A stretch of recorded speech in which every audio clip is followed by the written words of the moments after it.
Hello everyone, this is Kovi aka Revibit Halo Halo dito sa YouTube. And today we're doing a different kind of video. Medyo gahol na kasi ako sa time.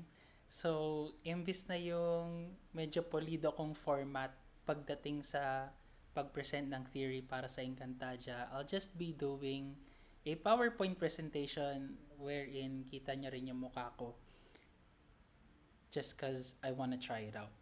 Pero, ayun, welcome sa video na to.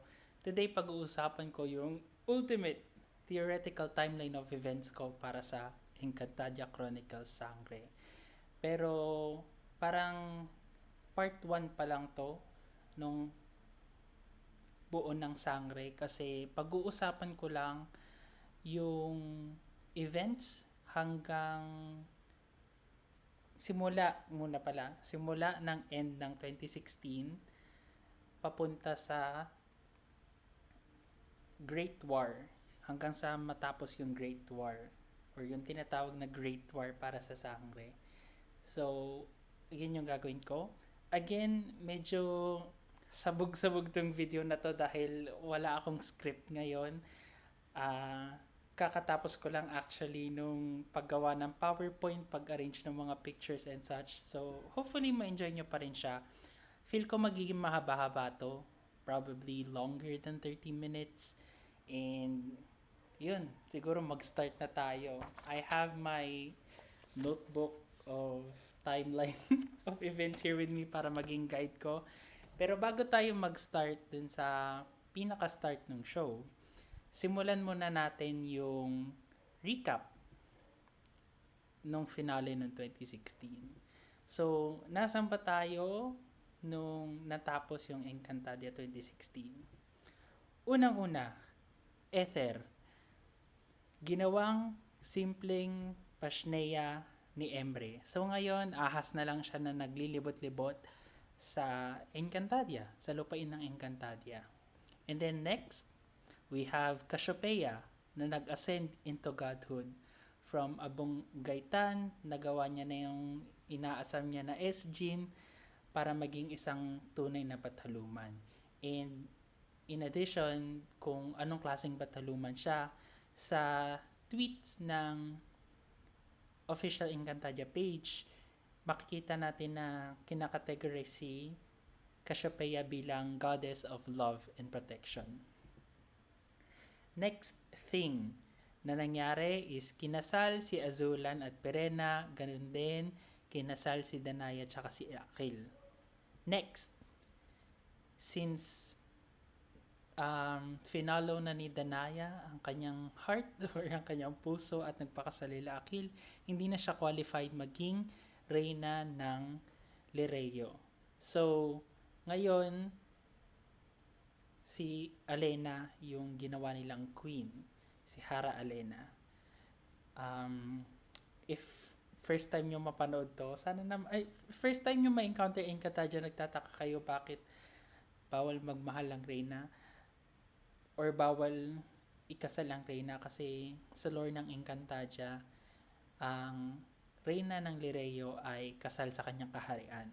So, sa kanyang kingdom na nasasakupan, inuuna niya yung mga katauhan niya before yung sarili niya and yung love life niya basically. So, at the end, since hindi nagkatuluyan si Alena at Ibarro unlike ng 2005, ngayon si Alena yung naging queen ng Lireo.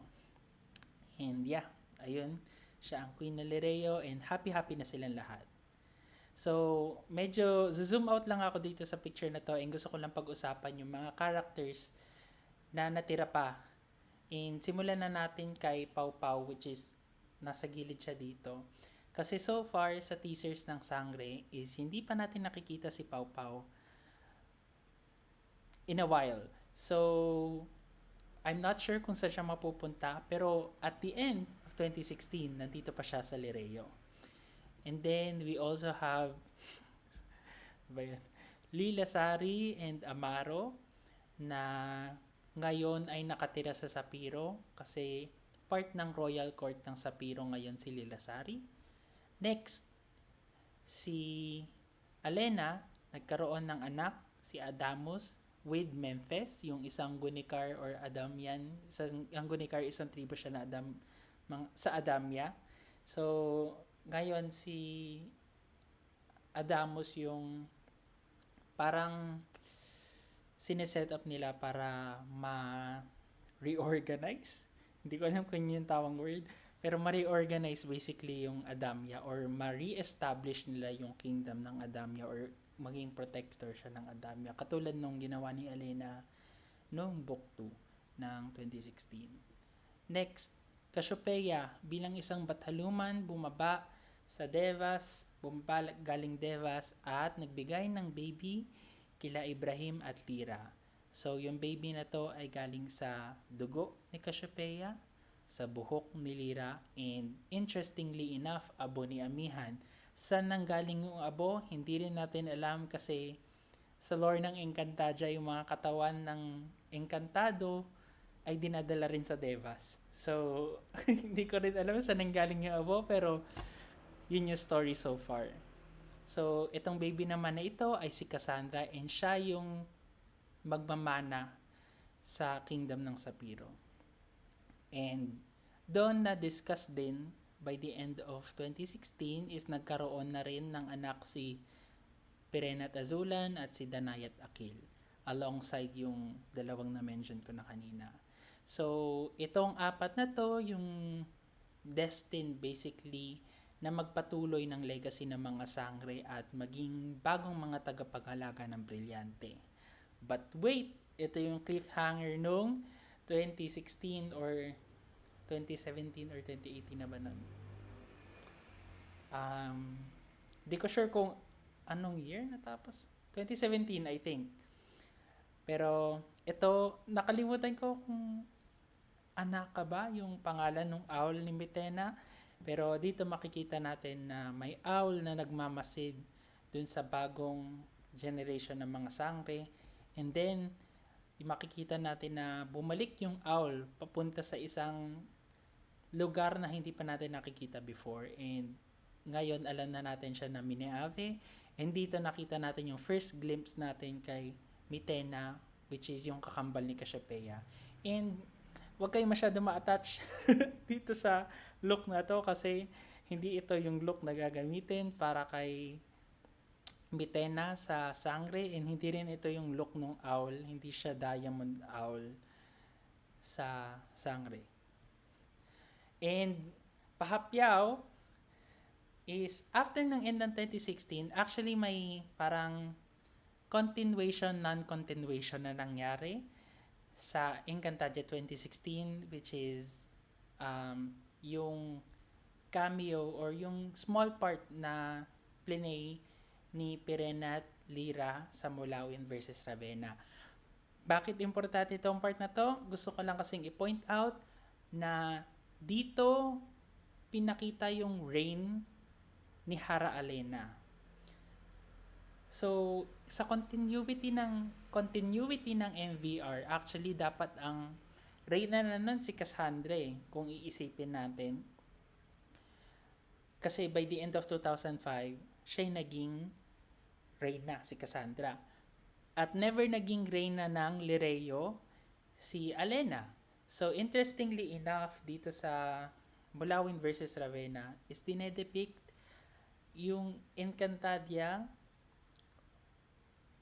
with the 2016 characters. So, basta medyo magulo yung timeline nun, pero gusto ko nang i-mention kasi ito lang yung time na makikita natin yung reign ni Alena so far. Kasi sa mga teasers, hindi na ipinakita yun eh. Paano natin malalaman na reign siya ni Mitena? Kung titingnan nyo yung nasa likod nung sagisag ng Lireo, it's actually color green, which is yung color ni Alena. And same can be said dun sa likod naman ni Pirena. Hindi ko alam kung saan nakatumuturo, pero yeah. So yeah, makikita nyo yung flag ng Lireo na color green. And ito lang yung time so far na makikita natin yung rule ni Alena. And hindi ko na masyadong pag-uusapan kung ano nangyari dito sa MVR. Gusto ko lang talaga i-note dito is yung short stint ng reign ni Hara Alena. Kasi everything will change by the time na mapunta tayo sa Sangre. And that's the end of part 1. Buksan ko lang yung part 2. Give me a second. Ito. Part 0 pala yun. Ito ang part 1 kasi recap yun. Part 1, start na ng Sangre. And this is the post-2016 setup. Kung ano na mangyayari sa start ng Sangre until second week siguro. Yun ang hula ko. Second week or third week. Unang-una, the conception of Armea. Isa sa... If nakikinig kayo sa spaces ng Encantadia Saga, isa sa mga pinoint out ko doon is they're treating Sangre na parang both sequel ng 2005 as well as sequel ng 2015.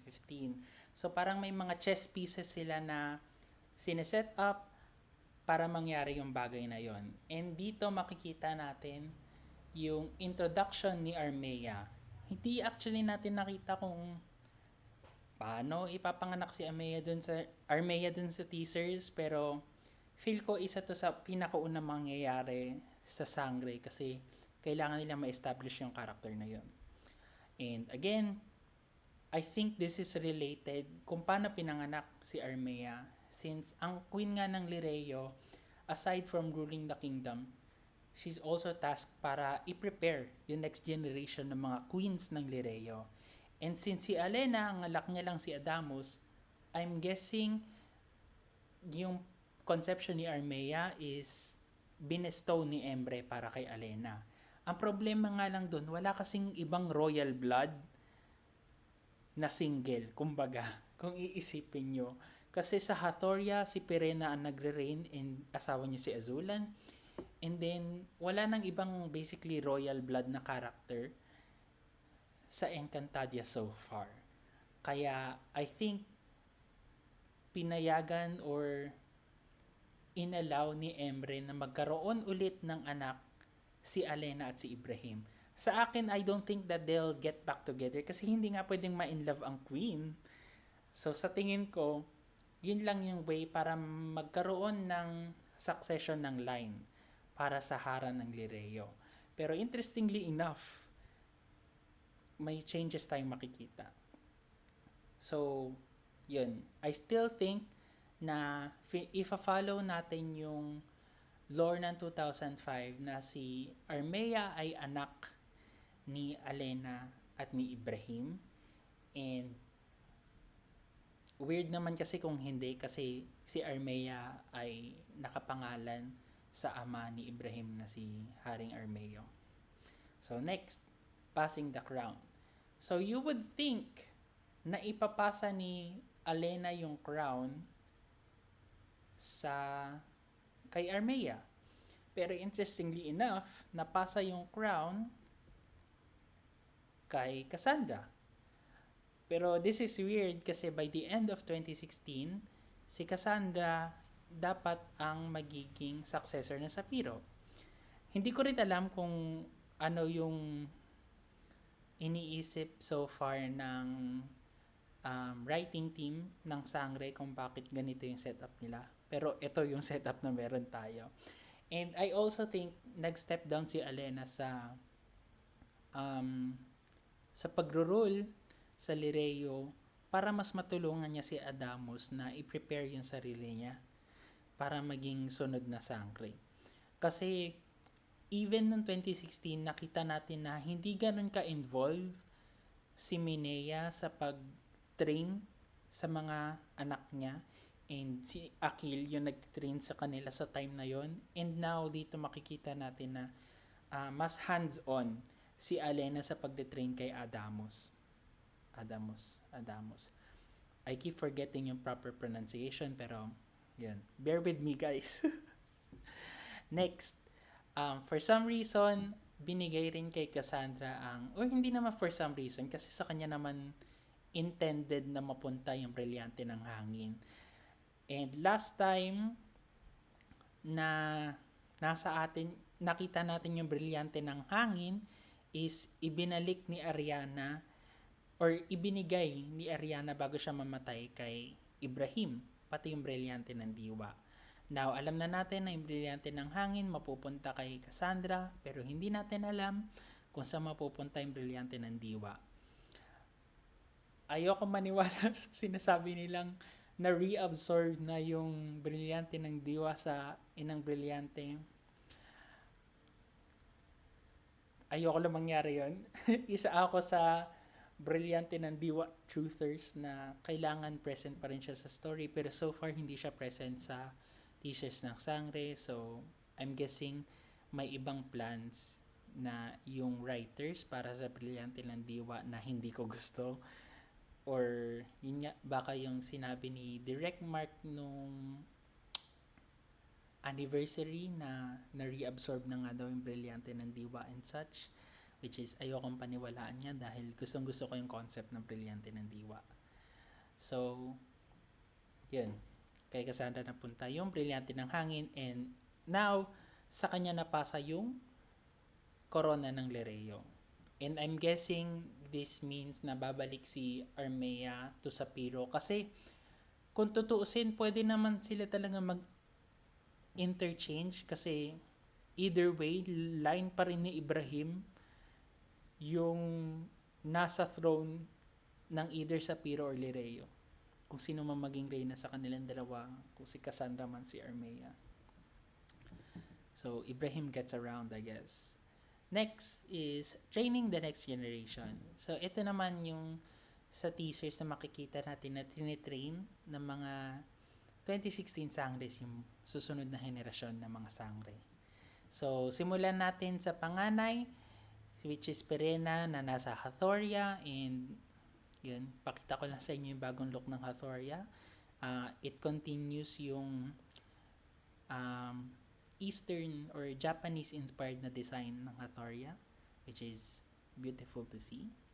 And then ito yung nakakatawang picture kasi may bubong ng mundo ng tao dun sa Hathoria. Hindi ko alam kung tatanggalin pa rin ba nila yan sa post, pero ito yung nakikita natin sa teaser.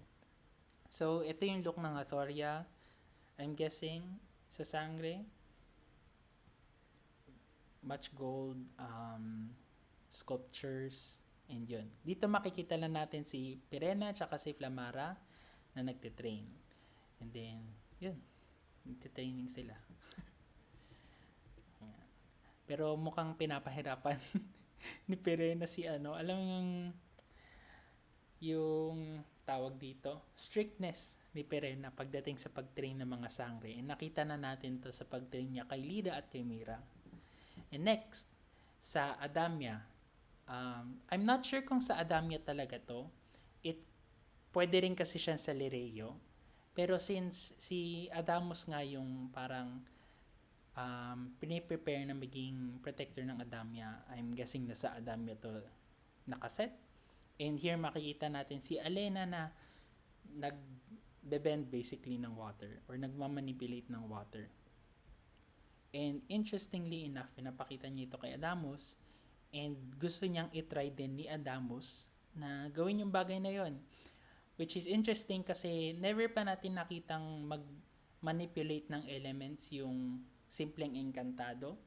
This could be something na na-inherit nila sa parents nila dahil matagal na silang holder ng brilyante, and somehow napasa yung pagmamanipulate ng water parang genetically, imbes na kailanganin mo ng brilyante. So dito makikita natin na tinutulungan pa muna ni Alena na magmanipulate ng water si Adamus, and next makita natin na si Adamus na lang yung siya na lang yung magmamanipulate ng water sa sarili niya, which is ikatinatawa naman ni Alena. Ngayon, punta na tayo sa Lereo, and sundan na natin si Danaya at yung anak niya na hindi pa rin natin alam kung ano yung pangalan kasi hindi siya si Terra. So, hopefully, by premiere, alam na natin yung pangalan niya. Pero yan, nakita rin natin na nagtitraining sila sa Lireo. Paano natin nalaman na Lireo to? Dahil dun sa design na makikita natin dito. Mga, basta yung mga, yan, design niya ng Lireo. And dito makikita lang natin, and ang ganda-ganda ni Danaya. Very motherly, very charming. And then yung anak niya na hindi natin alam pangalan. And now, dito naman tayo pumunta. Feel ko isa to sa mga magiging part ng premiere is makikita natin yung tatlong sangre with Imaw. And nakalimutan kong banggitin, going back to Cassandra, feel ko magkakaroon siya ng growth spurt na mas mauuna siyang lumaki kaysa dun sa tatlo niya kasama na sangre. Kasi dito makikita natin mamaya na malaki na si Cassandra, which could be explained dahil nga very powerful yung parents niya. And then, ayun, mabilis na siya lumaki. And I think, mabilis talaga siya lalaki. And mauunahan niya, basically, yung mga pinsan niya. So, ngayon, makikita natin na si Imaw, nagkukwento sa tatlong mga sangre. And feel ko, ito na yung part kung saan ito yung magiging recap kumbaga ng Encantadia, ng buong Encantadia para sa show. Ito yung magiging guide ng mga new viewers, old viewers para ma-refresh sa utak natin kung ano mga ba ang Encantadia. And yun, nagulat yung mga sangre kasi nagagalaw ng balintataw yung buhangin. And nagfo-form siya ng shapes ng mountain ranges and yun, yung map ng Encantadia basically. So, unahan ulit natin sa Hathoria, and then Lireo, Sapiro, which is may bagong look ang Sapiro kasi ang Hathoria, dati na siyang Japanese inspired. Ang pinakanawala lang sa architecture niya is yung malaking dragon head na meron dun sa parang pinakabubong ng mga building nila. And then sa Lireo, wala masyado nagbago. Sa Sapiro, pinaka nagbago kasi dati mas mukhang European, parang mga castle-like ba yung architecture ng Sapiro, and now mas mukha na siyang inspired ng Middle East or parang mga ziggurat, pyramid style na architecture, more on brick. Or brick naman dati, pero more on squares. And basta mas angular siya ngayon kaysa circular nung 2016. And yan. Actually, ang ganda, gustong-gusto ko yung bagong look ng Sapiro. And then lastly, Adamia, which is interestingly enough, may ano na siya, parang kingdom or castle-like na structure na present. And now ngayon, punta naman tayo sa sunod na part, which is yung parang feel ko ito magiging story time to ni Imaw para sa mga sangre, which is a reinterpretation ng events na nangyari sa Encantadia. So makikita natin yung apat na sangre, sila Amihan, Alena, Danaya at Pirena na nasa horseback, and may nakikita silang dragon or Argona. And I think itong dragon na to representation ni Hagorn kasi yun yung pinaka-conflict nung 2016 which is yung apat na sangre against Hathoria, and ang sigil ng Hathoria is a dragon. So feel ko itong scene na to is just parang a reimagination ng events nung 2016 na imbes na ipakita nila kung ano yung mismo nangyari, parang ginawa nilang mas parang storybook kumbaga para sa mga bagong generation na sangre. Pero at least yun yung interpretation ko Hindi to yung kung ano talaga, pero ito lang yung interpretation ko based sa mga teaser na ayun. Makikita din natin dito na si Amihan yung parang si Amihan lang naman yung nakita natin nag-strike sa Argona, which makes sense kasi siya yung rason kung bakit natalo yung Hathoria in the first place.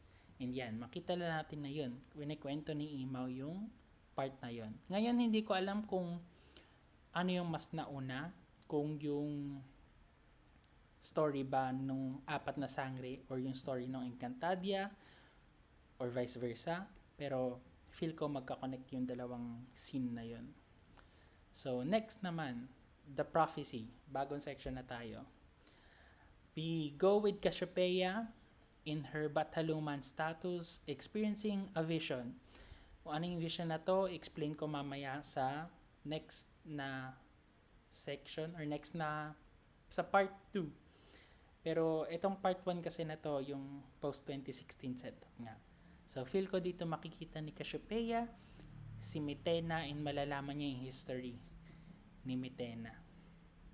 So, magko-consult siya sa kanyang bagong cauldron. Hindi na nga parang cauldron ngayon kasi isang malaking tawag dito, pond na kung saan niya nakikita. And I'm not sure kung sino yung nasa image.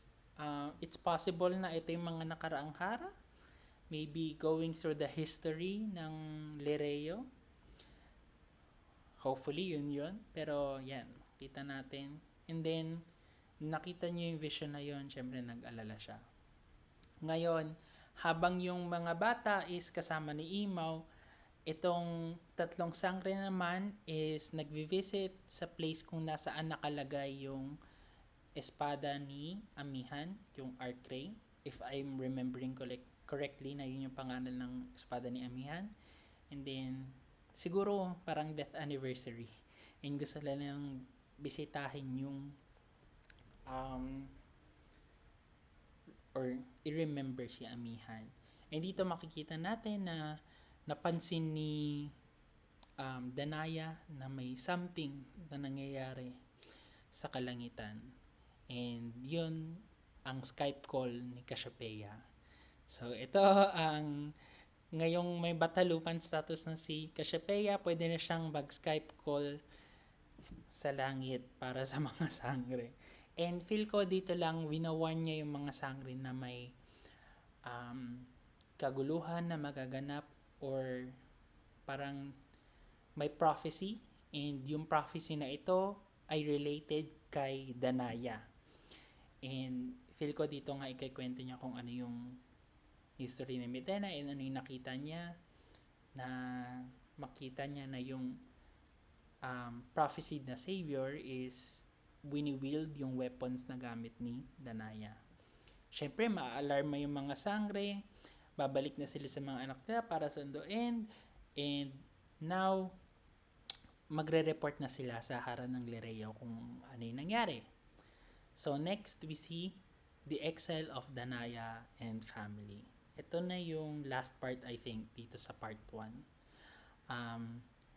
Dun sa teaser, yung scene na to interconnected dun sa tinatawag kong Death of Aesoperian Royal. Pero, na-realize ko na itong scene na to is mangyayari beforehand. Kasi dito sa scene na to, makikita natin na kung makikita nyo din sa dito sa baba, parang may skirt. Akala ko nung una, si Amihan yung nag-walk sa harap ng tatlong sangre.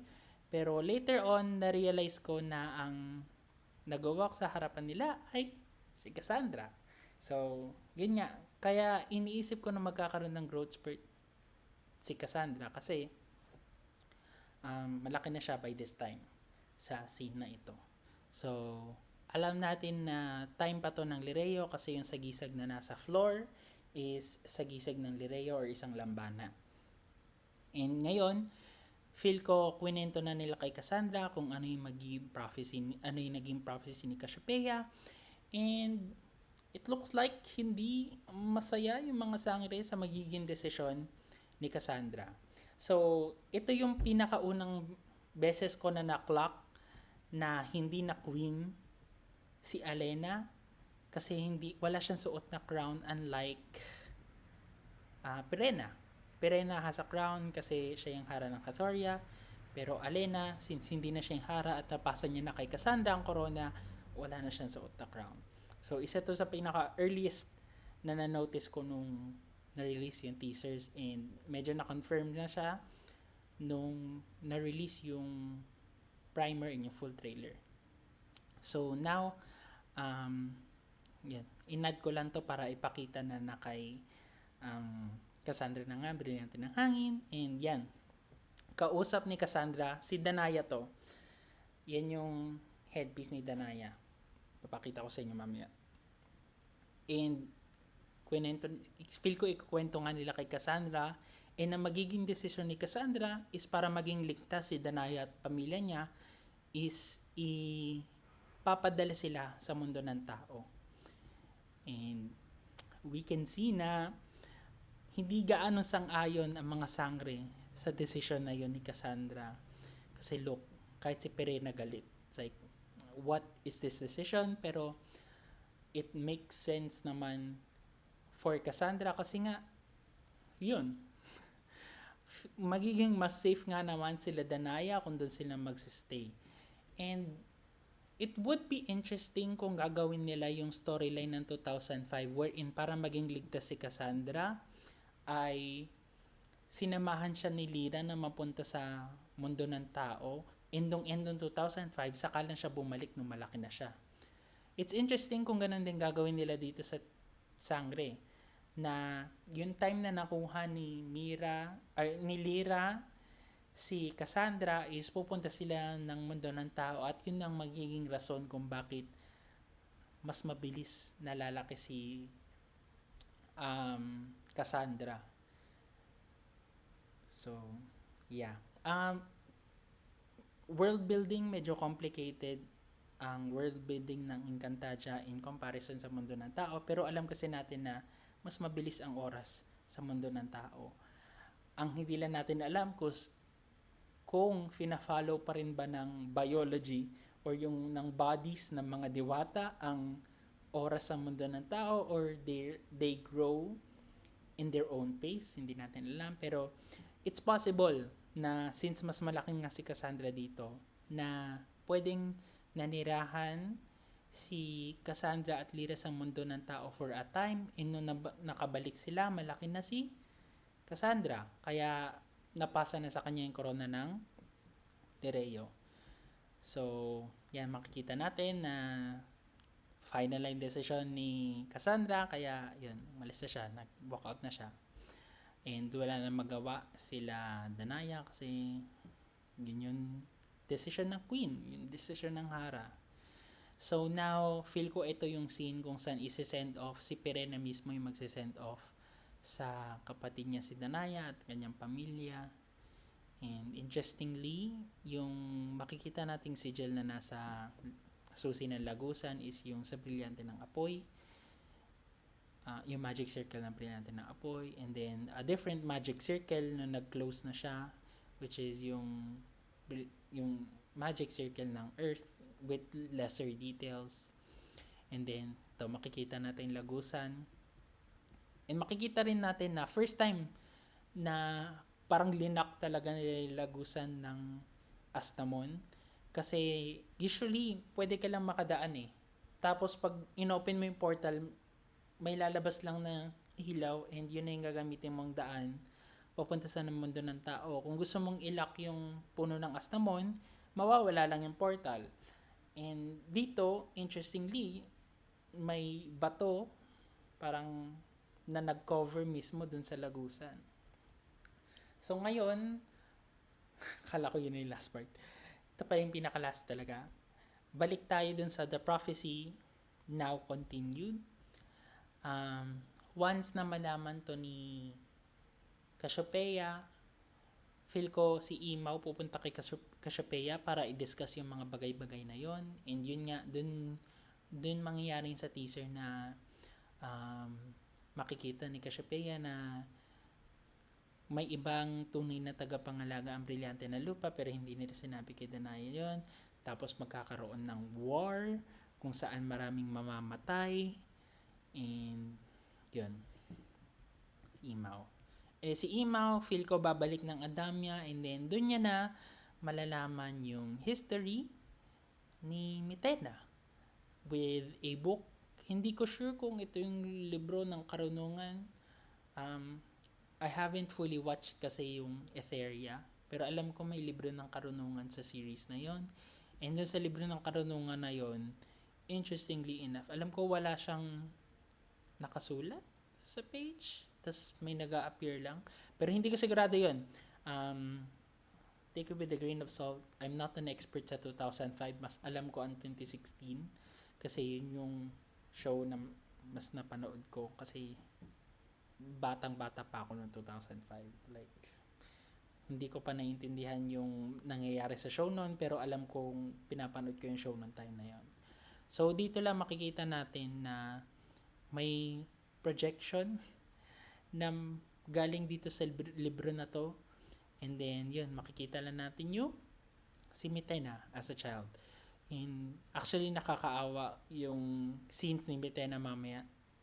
And then, after makita yun ni Imaw, babalik lang yung projection na yun sa libro. And, yun na, ZZ, end of part 1. So, I'll stop recording muna and then I'll restart for part 2. Okay, now I'm starting part 2 ng Ultimate Theoretical Timeline of Events para sa Sangre. Wait, hindi to part 2. This is part 3. Sorry, balikan ko lang ang part 2. Nasaan na ang part 2? Ayun. Okay, part 2. The Untold History of Mitena. So, since yung last na na-discuss ko is parang malalaman ni Imaw yung history ni Mitena, I'm guessing this is the perfect time para i-discuss natin si Mitena at yung history niya sa Miniave. We'll start with the birth of Cassiopeia and Mitena. So, following the lore of 2005, Cassiopeia is still the daughter of Memen and Ornia. Memen being an Etherian, and Ornia being a Diwata. So, dito, makita natin na ipinanganak si Cassiopeia bilang isang Diwata. And then, makikita natin na masakit ulit ang tiyan ni Ornia. Yun pala ay may isa pa kasi siyang anak. And nung tiningnan ng midwife, gulat siya. Kasi siligaw niya, isa siyang Iftre.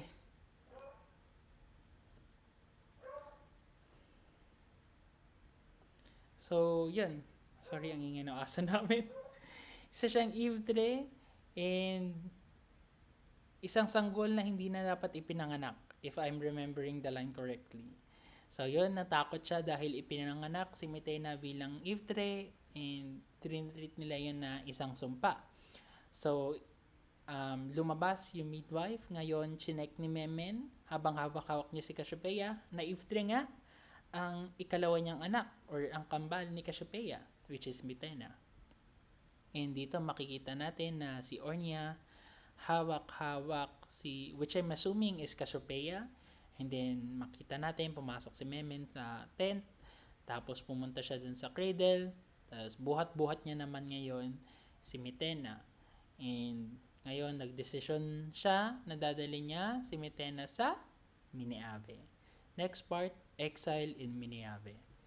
So, dito makikita natin na may nakasakay sila sa something panghimpapawid. Nakalimutan ko yung pinaka-term. Pero dito makikita natin yung flag ng Etheria dun sa pinakagilid ng screen. Nakakalimutan ko na hindi nga pala mirror to. Pero yan, dito sa gilid, dito sa side na to, makita natin yung flag ng Etheria, which is why alam natin na Etherian si Memen. Sasakyang panghimpapawid, I think, yung term. Yan, Memen, punta sa Miniave. And Miniave is basically a frozen wasteland. So, isa siyang tundra, yung biome basically. And doon, iniwan niya yung basket kung nasaan nakalagay si Cassiopeia. Hindi si Cassiopeia, si Mitena. And then, Interestingly, pinatay niya yung mga kasama niya, which is kind of sad, pero nagigits ko yung decision niya kasi feel ko ayaw niyang malaman or kumalat yung balita na may isa pa siyang anak, inyong anak na niya yon is isang Eve tree kasi medyo scandalous nga siguro kung na ganun nga kasi nangyari. Sumisikat na yung araw sa likod ko. Ngayon makikita natin yung Eve tree baby sa loob ng basket.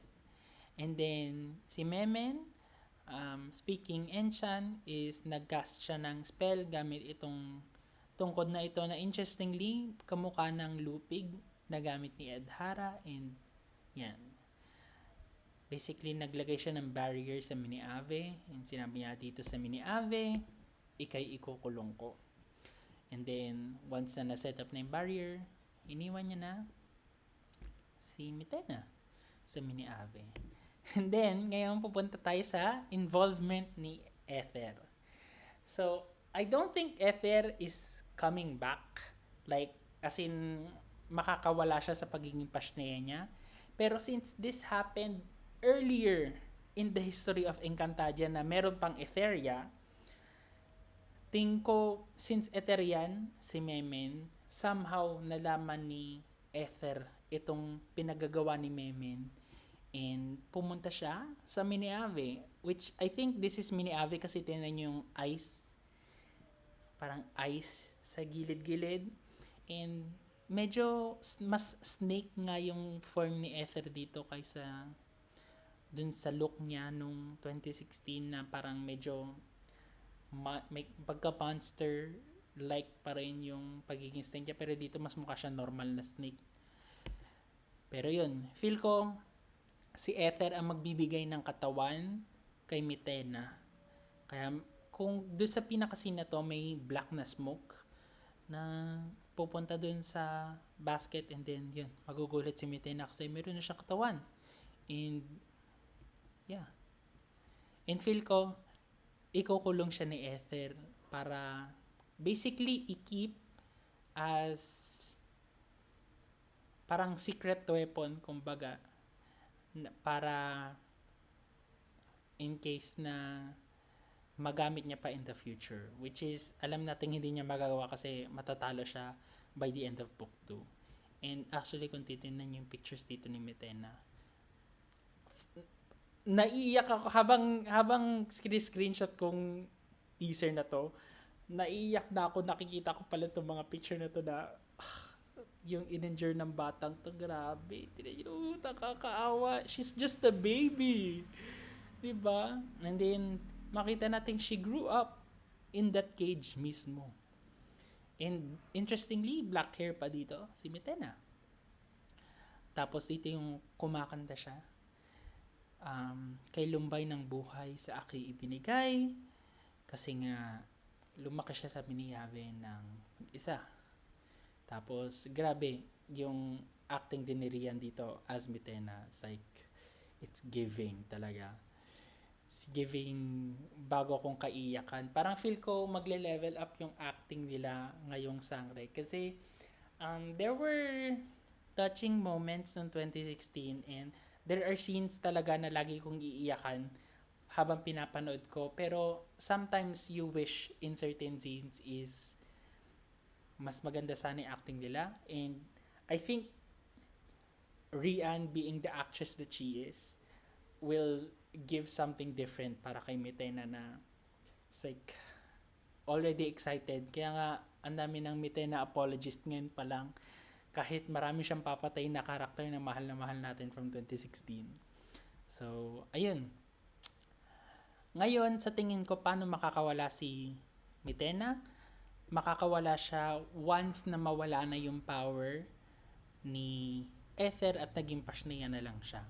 Feel ko nung nag-start na maging, or nung naging Pashnea na si Ether, nawala na yung power na nag-hold captive kay Mitena sa Mini Ave. Kaya nakalabas siya, and feel ko once na makalabas siya, yun, start na siya mag-train, and yun.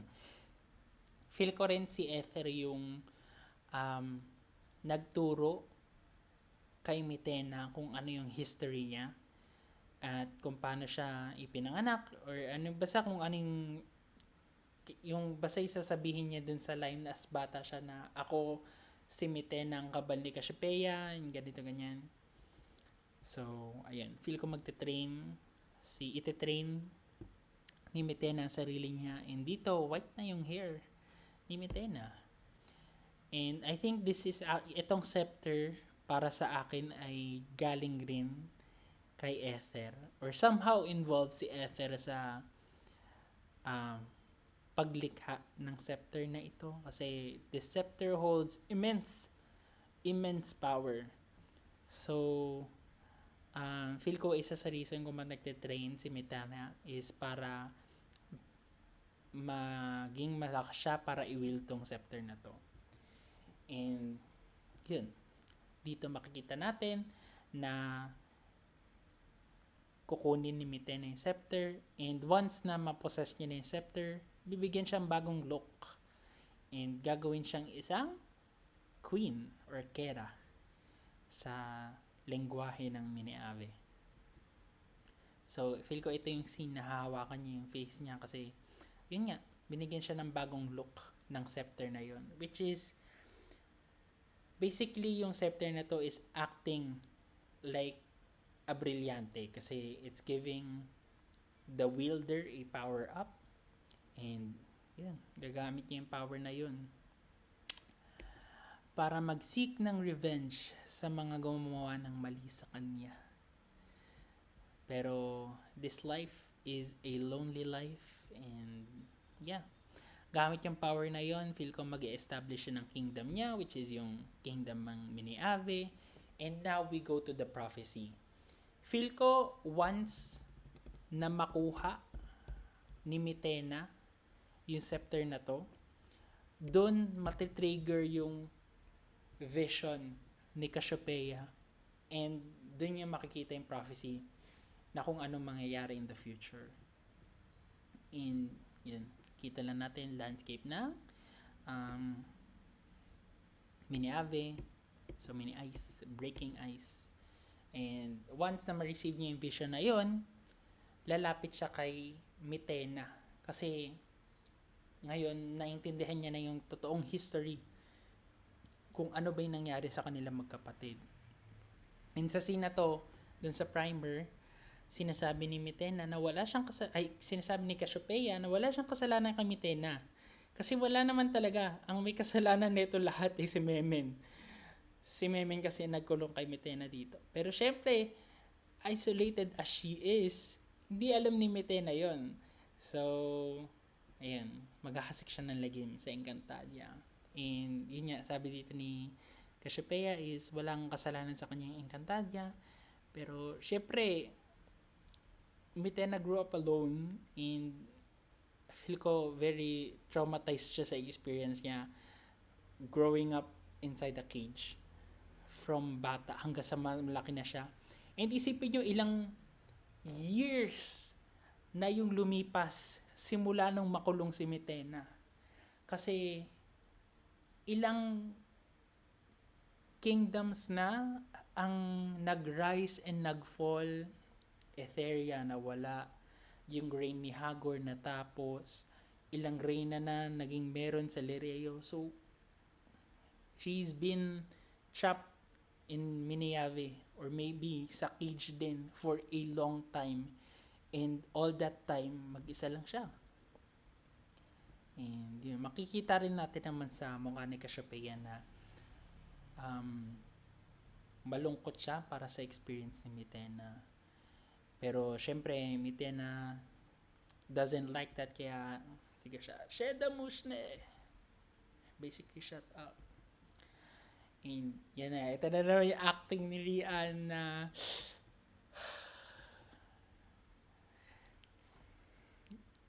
excited na ako makita tong scene na to. Pero even though may iyak siya, maalala niya na she is a queen. She will take her revenge. So, how will she take her revenge? First is by gathering people. And how will she gather people? Feel ko by defeating Arsus. If you don't know, Arsus is one of the models na meron yung sangre na pinakita dun sa documentary. Hindi pinakita to mismo, pero pinakita lang yung name ng file and dun nakuha yung name na Arsus. And feel ko si Arsus ay isang monster na nagagambala sa buhay ng mga taga Miniaves. And to gain the trust ng mga taga Miniave, ang gagawin ni Mitena is papaslangin si Arsus gamit ang bago niyang kapangyarihan. So here, hindi naman pinakita yung full fight, pero feel ko ito yung mangyari. Mitena defeating Arsus to gain trust of Miniaves. So, feel ko ito yon yung scene na to kung saan na feel ko pinapatay niya si Arsus dito. And makikita yon ng mga taga Miniaves kasi sa scene na to actually may maririnig tayong sumisigaw. Hindi natin alam kung ano yung sumisigaw na yan, pero I'm guessing that it's Arsus. And yun. Basically makikita yun na lahat, and Mitena will proclaim herself as queen. Nakakatawa lang kasi ko lang napansin na yung actor ni Leia is nakatingin ata sa camera imbis na kay Mitena, pero yeah. So, ayun. So, sorry, medyo magulo talaga kasi wala akong script. Yun yung rason kung bakit mapapasunod niya yung mga Miniaves sa gusto niyang gawin. And ito na yung next part, ruling and training Miniave. So, magsa-start na yung reign ni Mitena as a Kera. And here makikita natin yung scene kung saan si Veshdita o yung character ni Shuvi, and then si Zaur, si Daron, and then si Koshava yung pinaka nandito. Yan, dadala na silang pagkain para kay Mitena, and then hindi ko alam kung ano yung family dynamics pa ng mga taga Miniave, pero they really seems like they're close. And interestingly, kanina ko pa sinasabi interestingly, napasagi sa isip ko, sa tingin nyo ba, hindi rin makaalis yung mga taga Miniave sa Miniave? Kasi nasa loob din sila ng barrier or nagtitake effect din sa kanilang barrier. Pero, ayun. So, Mitena enjoying herself as a queen, and also, Mitena to raise an army, siya rin mismo magte-train sa mga taga Miniave. Kita natin tong scene na to, which is inaban niya si Zaur, and then dito yung scene na to na ine-explain niya na yung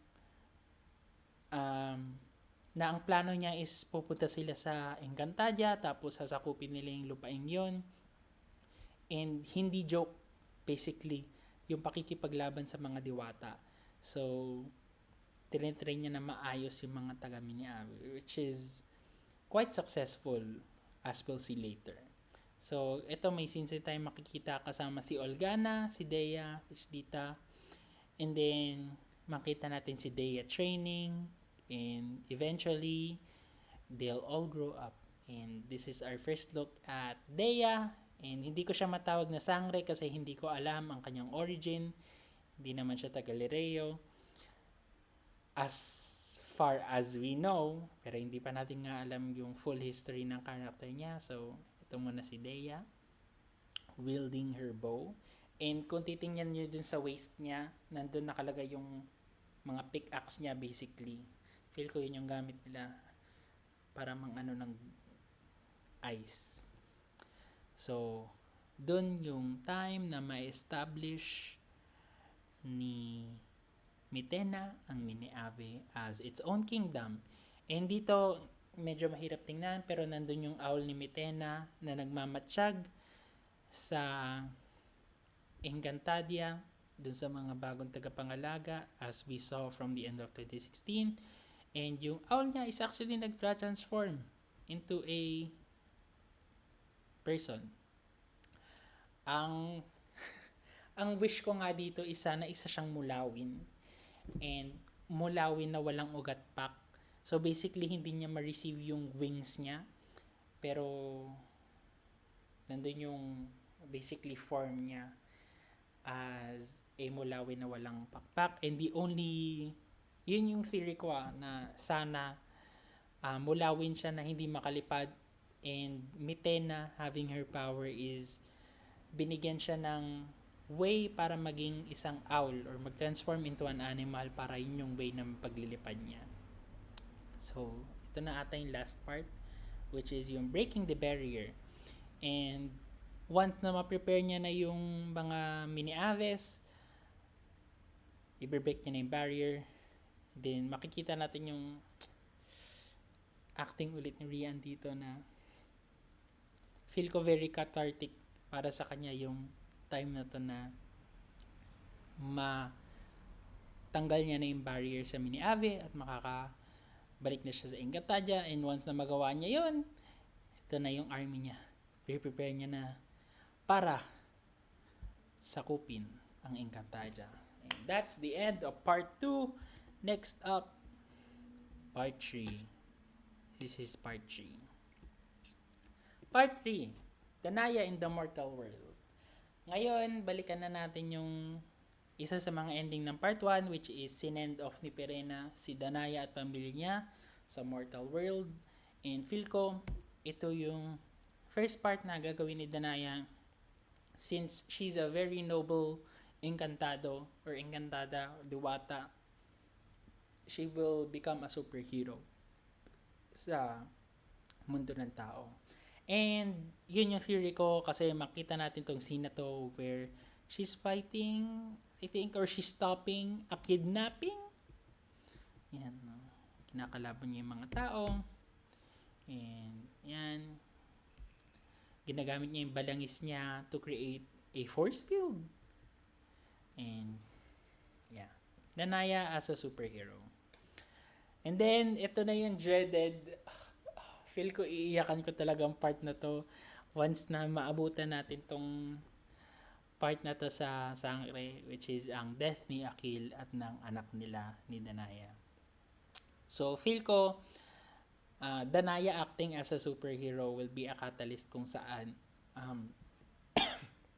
excuse me, masusundan siya basically ng mga tao. This is very reminiscent dun sa nangyari kay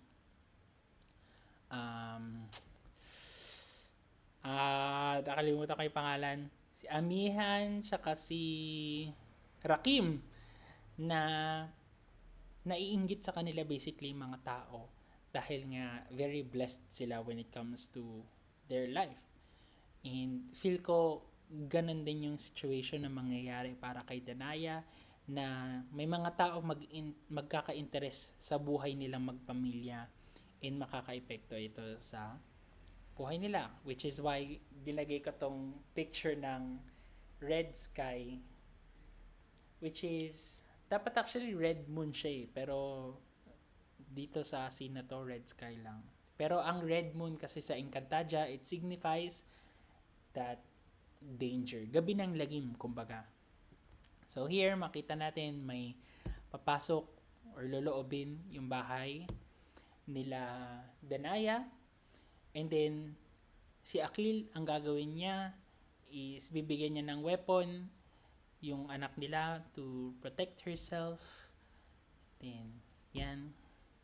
And kita natin yung feel ko maiiyak na ako. Tinitingnan ko pa lang yung pictures na to. And then, kita natin Akil fighting off the gunmen.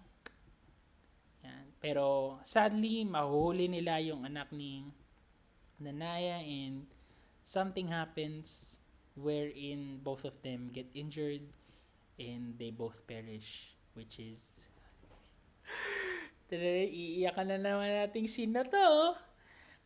Actually, isa sa pinakaunang scene sa iniyakan ko from 2016 is yung exile, yung pinakaunang exile ni Danaya sa mundo ng tao, yung ginawa ni Pirena na in-impersonate niya si Danaya at gawa ng kung ano-ano kaya in-excel si Danaya sa mundo ng tao. Grabe.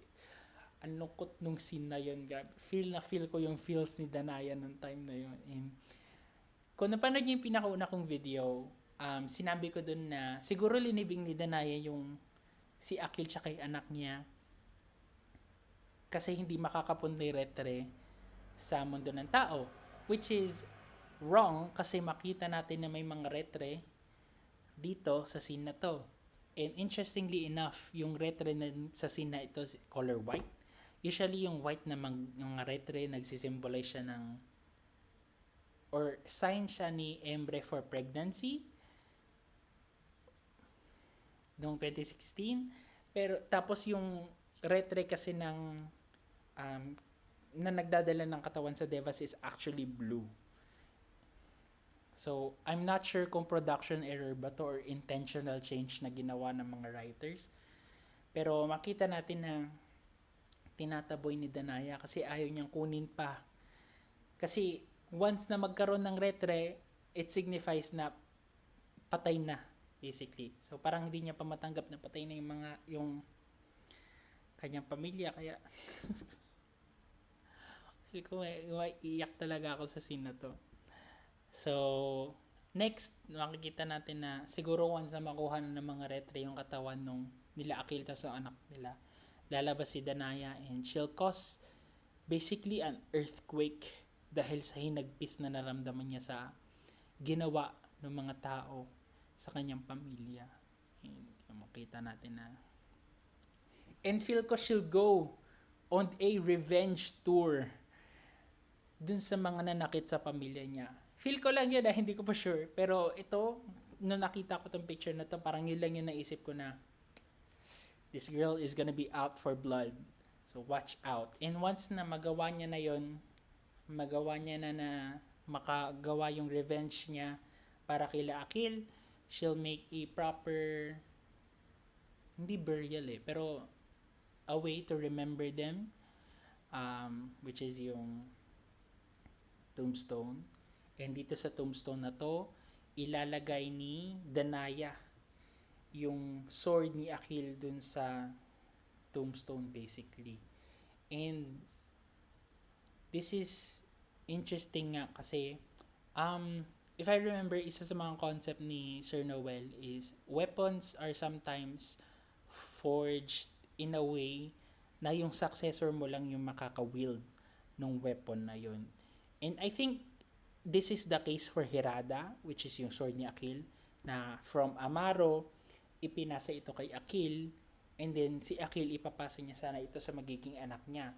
Pero since patay na nga si Akil at namatay na yung anak nila ni Danaya, wala nang pagpapasahan ng legacy basically yung sword na yon, which is why ang ginawa ni Danaya is in-embed niya yung sword dun sa stone, sa tombstone ni Akil. And once na magawa niya yon, she'll turn into a dog. So, yun. This is one of her powers given by the Brillante, which is the ability to shapeshift into land animals. Nagawa niya na to dati, I think, rabbit, or basta maliit na animal para mabuhat siya ng mulawin para makabalik sila sa mundo ng Encantadia, pero now she's choosing to transform into a dog para mag-explore sa mundo ng tao. Next, the conception of Terra. So, etong scene na to, hindi ko alam kung saan ilalagay. Ilalagay ko sana siya sa part sa Encantadia, pero yung kumot kasi na nakalagay din sa is hindi naman siya kumot na makikita mo sa Encantadia, and dito makikita natin na aso pa rin si So I'm guessing she's still roaming around sa mundo ng tao, tapos helping people that need help, pero she returns back to her form as an aso. Tapos yun, mag-iikot until mahanap niya si Martin Del Rosario, or yung character ni Martin Del Rosario. And dito makita natin na parang aalagaan ni Martin Del Rosario si Danaya basically. And I feel like dahil doon magkakaroon ng affection si Danaya para sa character ni Martin Del Rosario, and she'll reveal herself as a diwata. And yun na, conception of Terra. Feel ko may in love sila sa isa't isa, and then yun, dahil feel ko this is also because of the prophecy, and alam ni Danaya na anak niya yung magiging savior ng Inca, which is kaya ginawa niya rin tong hand-holding para magkaroon ng baby. And alam niyo na yan, if you know Encantadia, they're making a baby at the moment by holding hands. So, makita natin na nagla-light up yung palm ni Danaya, and this is a symbol na they're baby making. So, by the next day, I'm guessing, makikita na natin yung talulot, yung symbol or yung flower symbol na may na-conceive sila na anak, and ipapakita niya yon kay Martin Del Rosario, and then boom, by the next days or next few days, mga anak na si Danaya, and it still follows the Diwata biology or anatomy na hindi lumalaki yung tiyan nila kapag nanganganak. So, feel ko this is something na very surprising para kay Mona, which is yung character ni Marilyn Reyes, if I'm remembering her name correctly. Pero yun, si Mona, gulat siya na may baby na lumabas.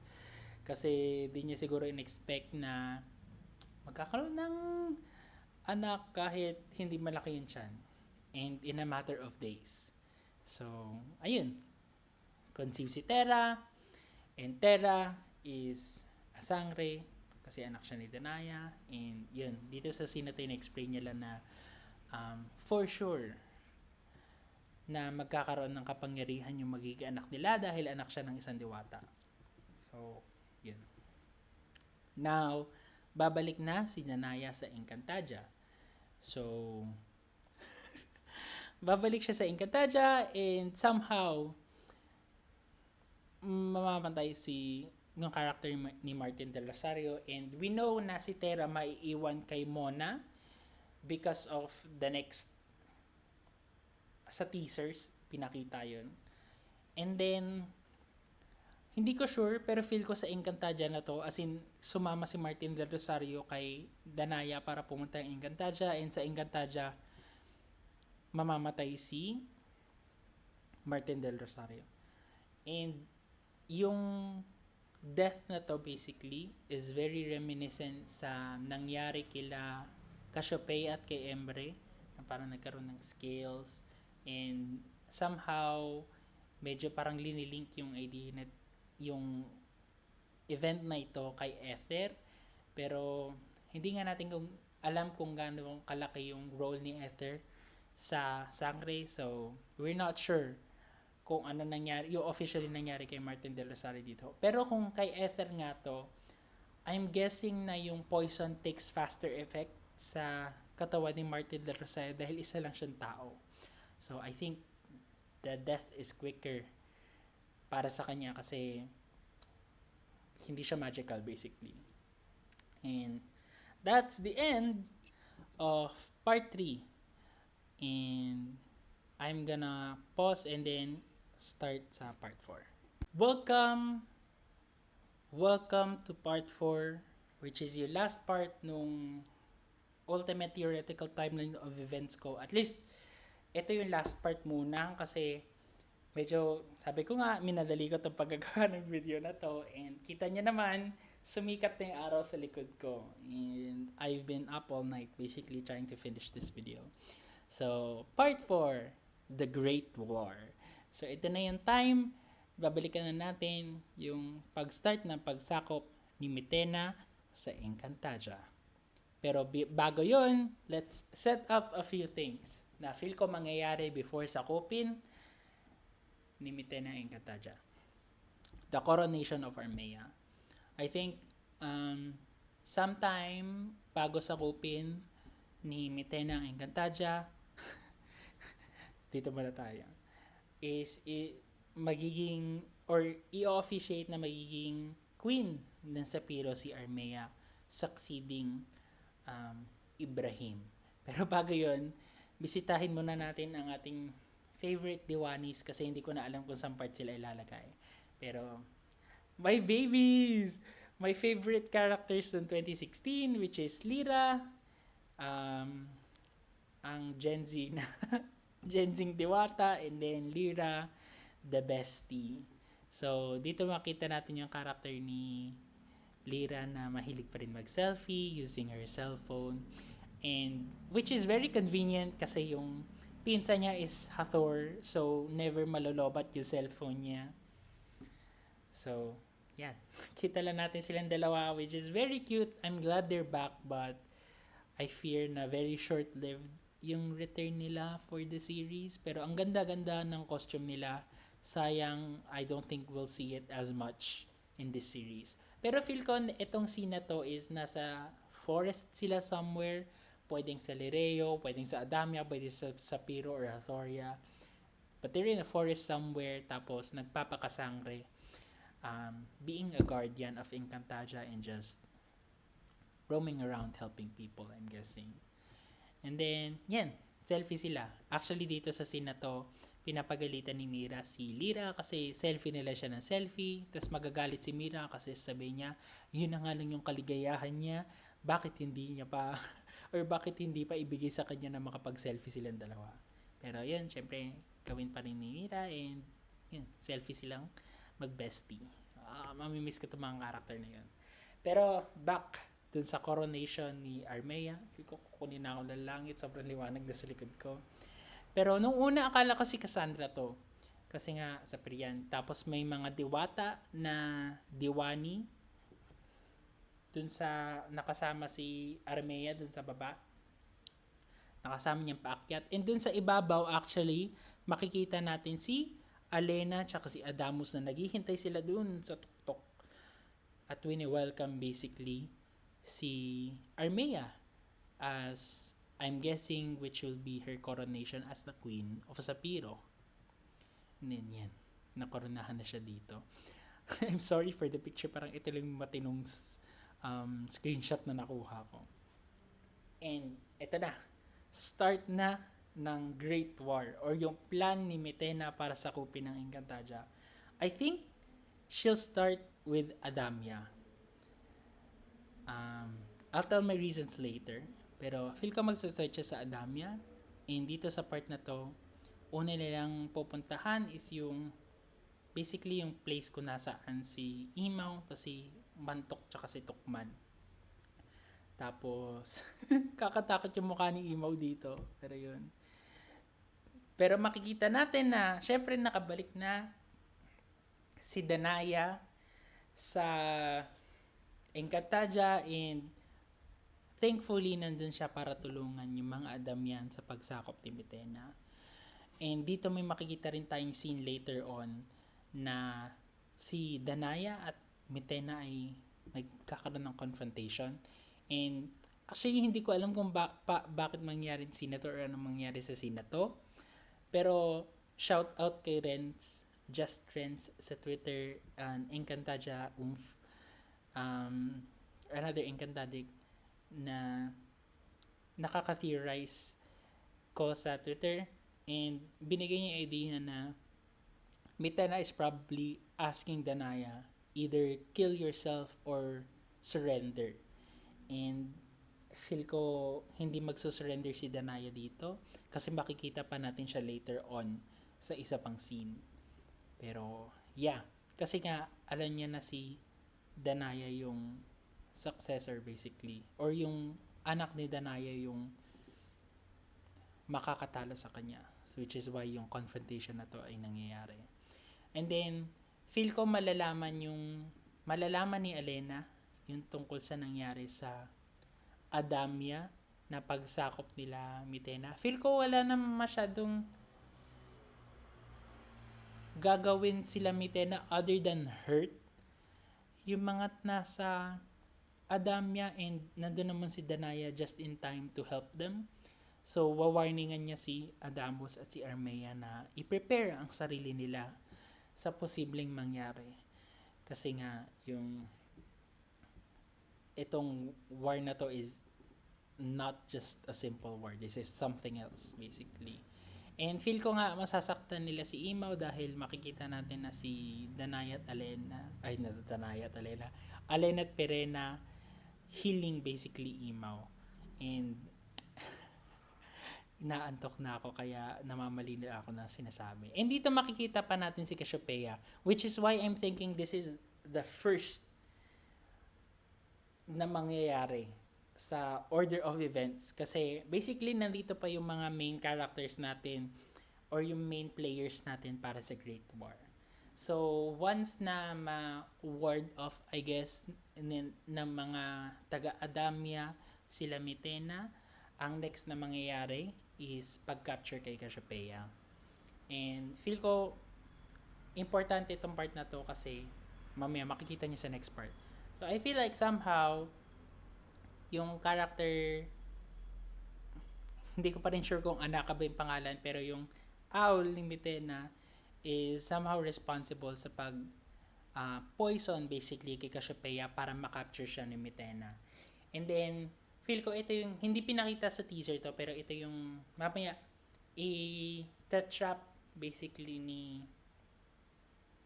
Mitena sa gem yung mga character na to. Isa si Cassiopeia. So, dito yung tinatitle kong Deceit and Defeat of Cassandra. Feel ko once ma-acquire ni or ma-capture limite na si Cassiopeia is pwede niya nang kunin yung form ni Cassiopeia, which is why actually itong scene na to from Cassiopeia to Mitena siya, pero I'm just here to prove a point na she can now change forms. And feel ko itong scene na to na magkausap si Cassandra at si Cassiopeia, feel ko ang front na gagawin ni Mitena dito is kakausapin ni Cassiopeia si Cassandra when it comes to dun sa nangyari sa Adamia. Yun yung parang ruse na gagawin niya. Pero later on, once na mapunta na sila sa throne room, makikita natin na Mitena will show her true colors and then attack Cassandra using yung scepter.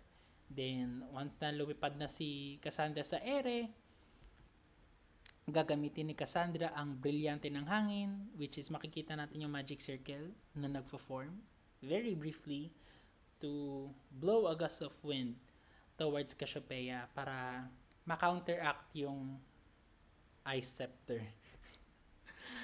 Tapos, makikita natin na somehow Mitena has the power basically to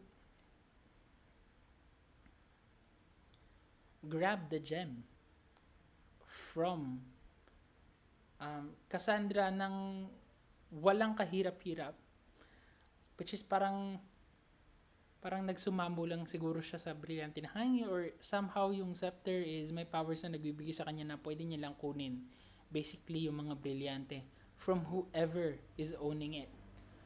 So, once na makuha niya yon, dun na yung aatakihin niya si Cassandra. And ito na yung part na hindi ko alam kung mamamatay ba si Cassandra o hindi. Pero, it usually kasi yung sa 2016, pag may nakita tayong nag-flicker na character, is ibig sabihin fatal yung wound na naibigay sa kanila. Hindi makita natin si Cassandra na,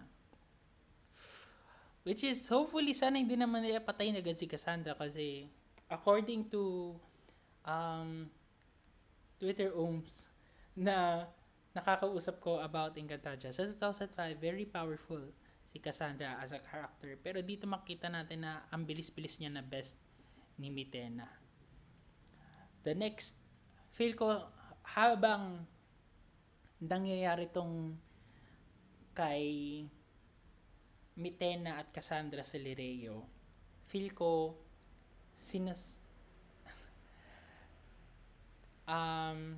linolooban na basically ng mini Ave ang Sapiro. And makikita natin tong scene na to, na makita natin si Daron nasa hall siya na Sapiro. Paano ko nalaman na Sapiro?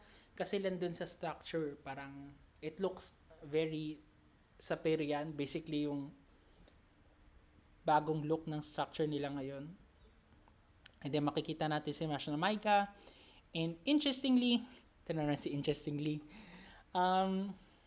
Mashna Maika will change her allegiances sa Sangre. Hindi natin alam at what time, and hindi rin natin alam kung kung kailan, kasi nung end ng 2016, basically hinanap ni Maika si Apitong. and hindi na natin alam kung ano nangyari sa kanya. And now ngayon, nagbabalik na siya dito sa Sangre. So, hindi natin alam kung habang hinahanap niya si Apitong, is na-encounter niya ba si Mitena and dun siya nag-change ng allegiance, or nag-change siya ng allegiance after ng Great War and para mas spare yung buhay niya is in-offer up niya yung sarili niya as a mashna para syempre walang may alam sa Miniabe or kay Mitena sa culture ng mga Encantado. So I feel like as a way to save herself, pwedeng in-offer up ni Maika yung sarili niya para maging guide basically ni Mitena sa mundo ng Encantadia. Pero hindi pa natin alam kung yun nga, kung kailan ba nagbago yung allegiances ni Maika. And then, yun, unang makikita ng paglusob ng Miniabe sa Sapiro is si Mira, and winar niya si Lyra. And then dito makikita natin na si Lyra, ginagamit niya na yung, since hindi gumagamit ng weapon si Lyra dahil sa promise na ginawa niya noong 2016, kita natin na ginagamit niya yung powers niya. And then dito makita natin si Lyra si Mira na actually lalabas yung sword niya dito. Pero hindi ko na nakuha ng screenshot. And sadly, I think this is where Mira and Lyra dies. Feel ko mamamatay na sila dito sa part na to kasi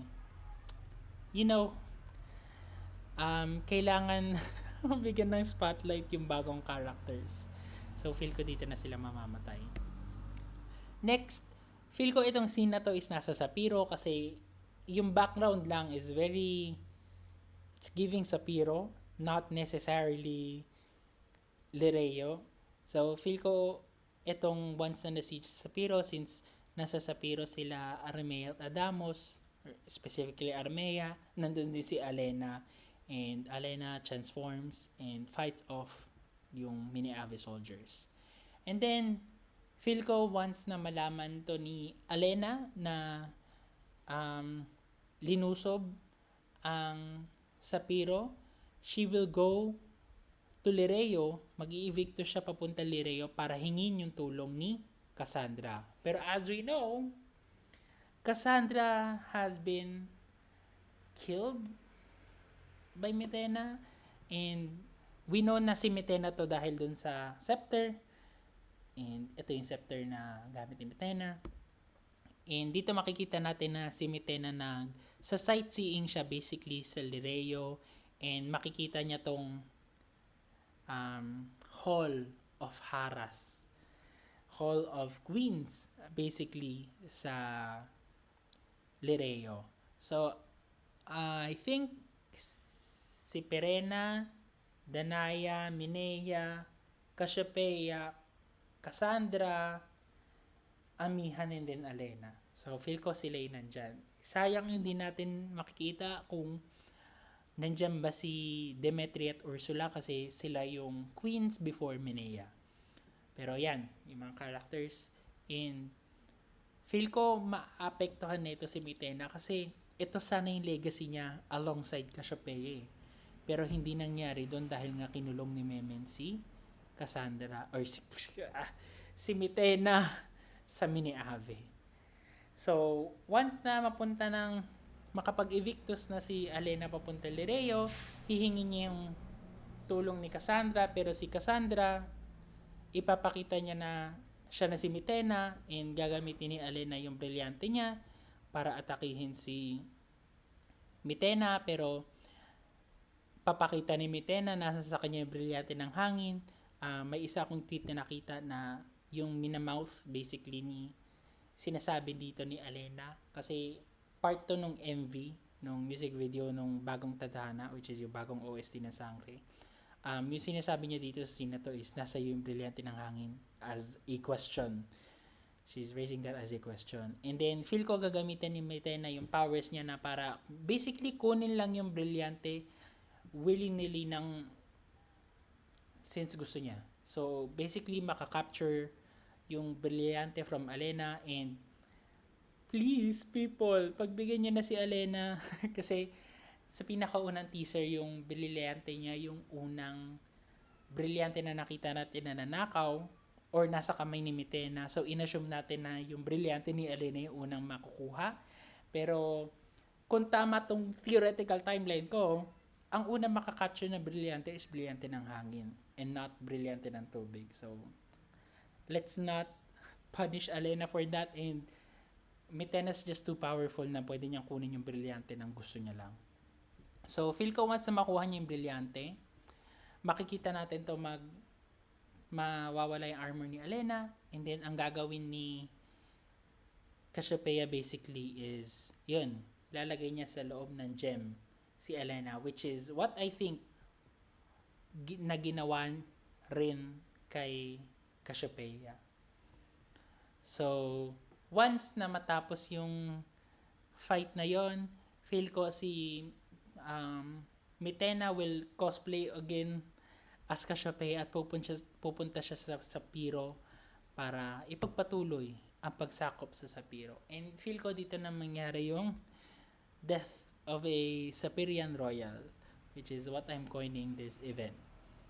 Which is where makikita natin na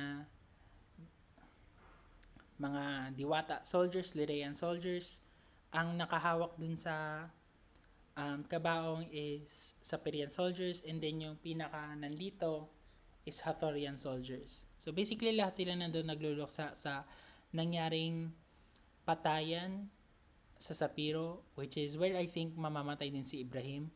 Rip Ibrahim, father of all sangres.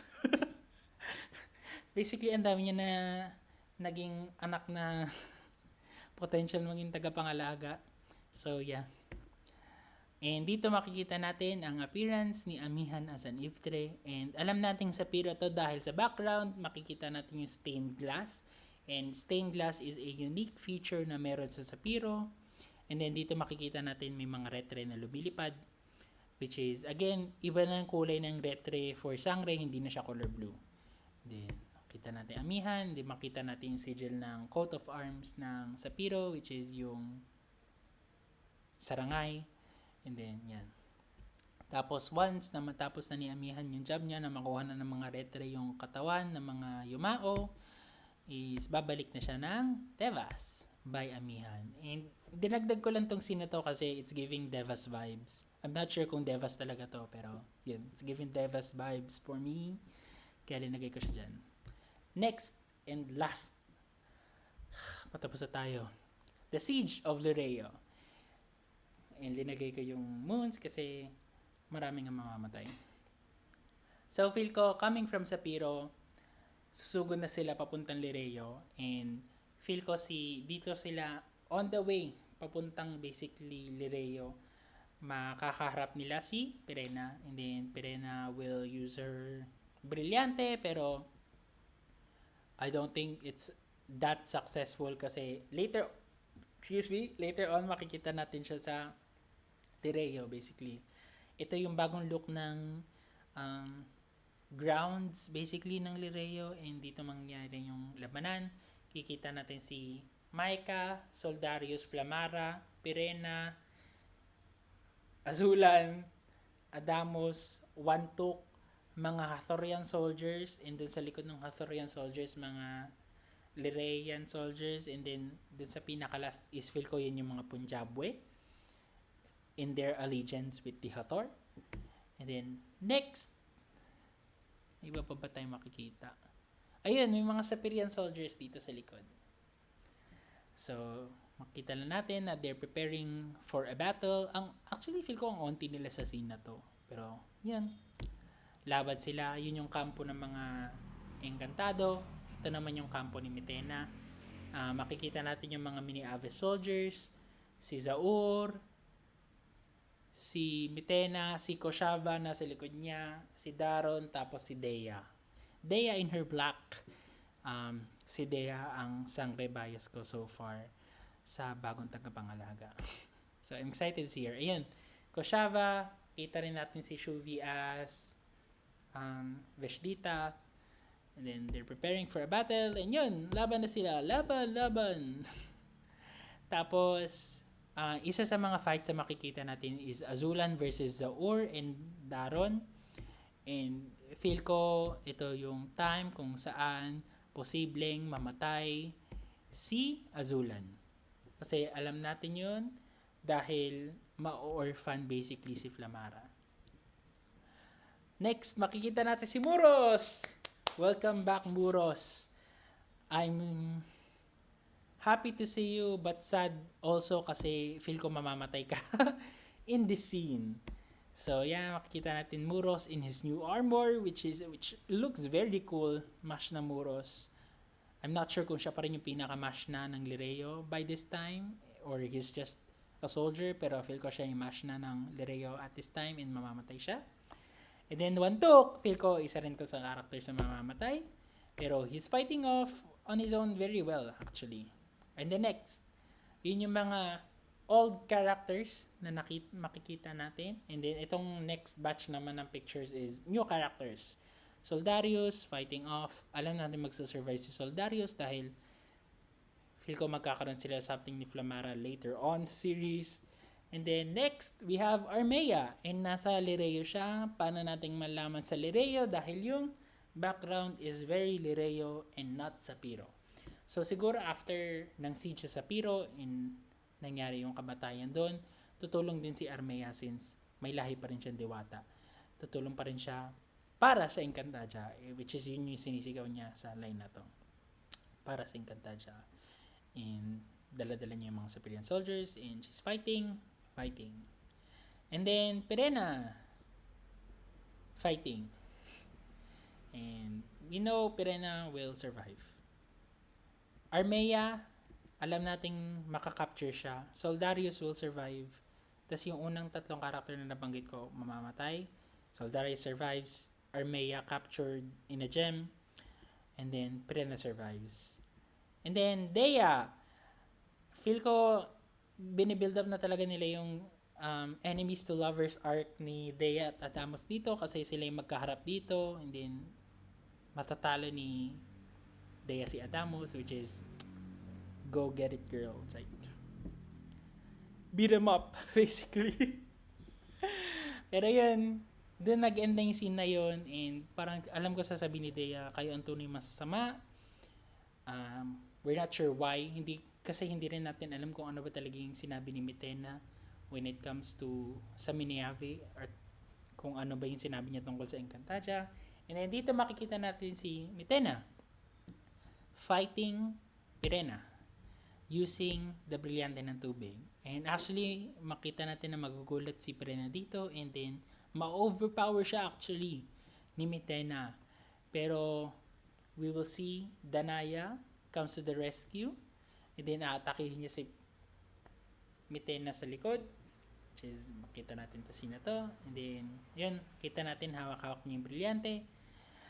Which is, paiba-iba yung size ng Brilyante. Ngayon, kasi laki na lang sila ng Jolen. Pero actually, medyo decent pa yung size ng Brilyante dito ng Tubig. And then, next, makikita natin na, yun, gagamitin ni Mitena yung scepter niya kay Pirena. And then, yung Brilyante ng Tubig kay Danaya. And dito makikita natin briefly yung magic circle ng Brilyante ng Lupa. Sobrang saglit lang kasi mawawala na siya later on once na ma-full blast na ni Danaya yung element niya. And then, doon na nagtatapos basically ang aking video. Last is Lireo being attacked and yun na. Zizi, welcome! Salamat sa pagnood ng aking video. It's basically more than an hour and 30 minutes. Closing thoughts. This is probably only part 1 of yung the rest ng teasers kasi yung paglaki ni Terra and kung ano mangyayari once na lumaki na sila at yung basically yung storyline na ng mga sangre is hindi ko na sinama dito dahil wala na akong time. So, ito na yung last part. Mag-e-end muna tayo sa The Great War which is, feel ko tamang time lang naman na i-cut off kasi feel ko ito mag-e-end ko basta ng first 2 to 3 weeks siguro ng sangre. Ipapakita tong mga scene na to in sequence, in proper sequence dahil yung sequence na pinakita ko sa inyo is, again, my theoretical sequence. Kukunin na ako ng langit sa liwanag na sa likod ko. Pagpasensya nyo na. closing thoughts. Feel ko it's very reminiscent kung ano yung nangyari sa opening week. Basically, yung first 2 to 3 weeks din ng Encantadia 2016. Na makikita natin yung basically a recap of how we got to where we got basically. May English medyo nakakatulog kaya kung paano tayo napunta sa pupuntahan natin basically. So, dito nakita, dun sa 2016 nakita natin yung si Minea, yung pagpanganak niya sa sa apat na sangre, and then yung paglaki nila. And then, parang after nung episode 11, start ng episode 11, yun na yung start na malaki na yung mga sangre, and yun na yung tuloy-tuloy ng storya nila. So, I think ganito rin yung, it's a reflection basically nung nangyayari naman ngayon na kasi ng 2016 din nagkaroon ng war, and yung pinakaunang sinakop ng Hathoria is Adamia, and then Sapiro, and then Lireo, which is I think ito rin yung nangyayari ngayon sa Encantadia, which is a mirror basically ng sangre, na Mitena will first capture Adamia, and then Sapiro, and then Lireo. So yun yung nasa isip ko ngayon, na parang yung first few weeks ng sangre is basically a mirror kung ano yung nangyari na noon. So we're treading the same steps pero iba lang yung players na meron tayo sa story ngayon. So imbis na yung sila Minea, sila Rakim, sila Hagorn, ngayon ang characters na natin sila Pirena, sila Mitena, sila na yung older characters na magsistay at maggagabay sa bagong generation ng Sangres. So, yun. Hopefully, you found this interesting. Haba na ng video na to, and I'm not sure how I'm gonna edit this. Very minimal edit siguro. Very many and pauses. Pero I hope you enjoy this. Thank you. I'll probably upload this today. Today is Sunday. And then, para may time kayong panoorin to bago yung pinaka-show. So, kukunin na ako ng liwanag. Sinusundo na ako ni Embre. Sumadevas nawa. See you guys in a later video, which is probably by the end of this week. Kasi pag-uusapan natin yung premiere week ng Sangre. Tinatry kong takpan yung ano. Yan. Bye guys. Bye-bye. How do I stop this?